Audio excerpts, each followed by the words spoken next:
अगर मैं 48 laws of power पर वीडियो बना रहा हूं तो इसका उद्देश्य ये होगा कि दर्शकों को उन सभी शक्तिशाली नियमों और सिद्धांतों को समझाया जाए जो जीवन के विभिन्न पहलुओं में सफलता, प्रभाव और रणनीति को बेहतर बनाने में मदद कर सकते हैं। वीडियो देखने के बाद दर्शक समझ पाएंगे कि कैसे ये 48 नियम उन्हें जीवन में सफल बनाने में मदद कर सकते हैं। इन नियमों को अपने जीवन में लागू करके वे अपने व्यक्तिगत और पेशेवर जीवन में अधिक प्रभावशाली बन सकते हैं। वीडियो में हर एक कानून के माध्यम से दर्शकों को यह सिखाया जाएगा कि कैसे अपने निर्णयों और कार्यों को सावधानी से और बुद्धिमानी से लिया जा सकता है।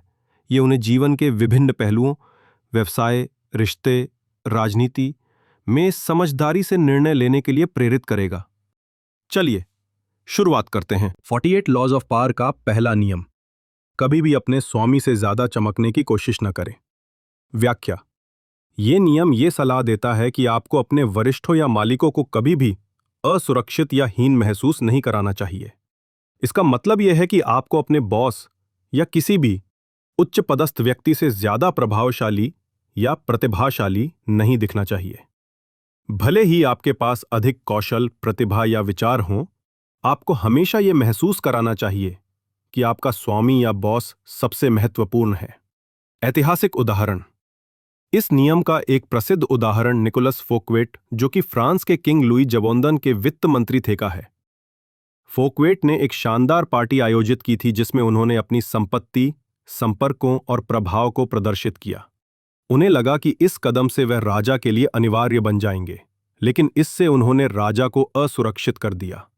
किंग लुई जबोंदन, जो अपनी छवि को केंद्रीय शक्ति के रूप में महत्व देते थे, को यह महसूस हुआ कि फोकवेट की भव्यता और प्रभाव उनके लिए खतरा बन सकती है।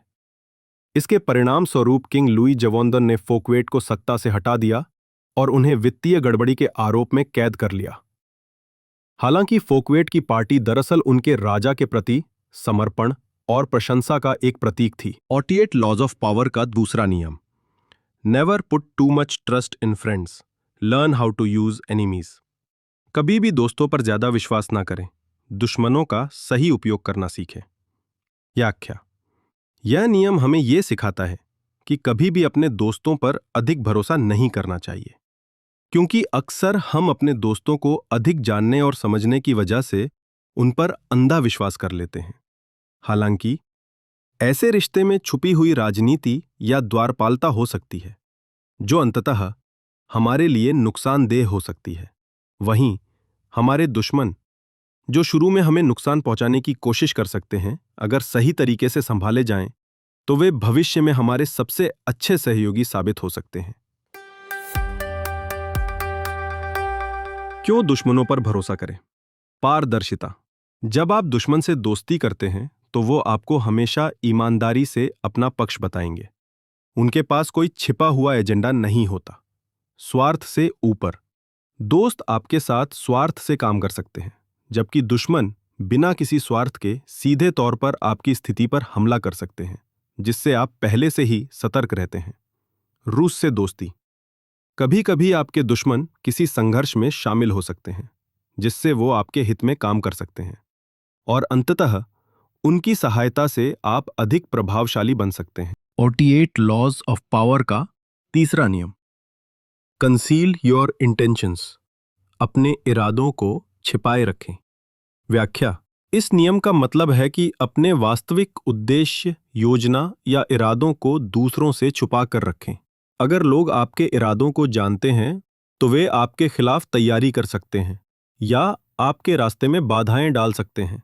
जब तक आपका उद्देश्य स्पष्ट ना हो, तब तक दूसरों को ये ना बताएं कि आप क्या करने वाले हैं, क्योंकि कभी कभी आपकी सफलता दूसरों के अनजान रहने पर निर्भर होती है। 48 लॉस ऑफ पावर का चौथा नियम, always say less than necessary, हमेशा जितना जरूरी हो उतना ही बोले। व्याख्या, इस नियम का मतलब है कि अपनी बातों को जितना कम और स्पष्ट रख सकें उतना ही बेहतर है। कभी कभी ज्यादा बोलने से आपकी स्थिति कमजोर हो सकती है, क्योंकि लोग आपके शब्दों का गलत मतलब निकाल सकते हैं या आपकी रणनीति को समझ सकते हैं। जब आप कम बोलते हैं तो लोग आपकी बातों के प्रति अधिक ध्यान देते हैं और आप अपने इरादों को छिपाए रखने में सफल रहते हैं। क्यों कम बोलना जरूरी है? गुप्तता बनाए रखना। जब आप ज्यादा बोलते हैं तो आपके इरादे और विचार स्पष्ट हो जाते हैं और दूसरों को आपके खिलाफ योजना बनाने का मौका मिल जाता है। कम बोलकर आप अपनी रणनीतियों को गोपनीय रख सकते हैं। सशक्तता और प्रभाव। जिन लोगों के शब्दों में वजन होता है वे ज्यादा बोलते नहीं हैं।